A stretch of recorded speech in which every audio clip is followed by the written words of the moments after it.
จะดิ้นไม่ทันเลยเฮียดิ้นเร็วเหลือ2 วินาทีเอาเนี่ย2 ลูกเอาไปเลยเร็วเอาเข้าปากไปก่อนเดี๋ยวจะติดคอช้าจะดิ้นอย่าท้อใจยัดเข้าไปคุณเหลือเวลาอีกยัดเข้าไปเยอะๆไม่มีใครจับไปให้ป่ะใครจับให้มันเลยติดคอนะ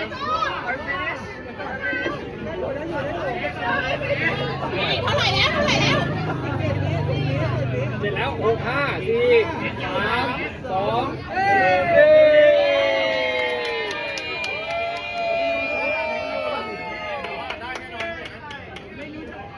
2 We still have the sparkling wine if you want to refill นะคะ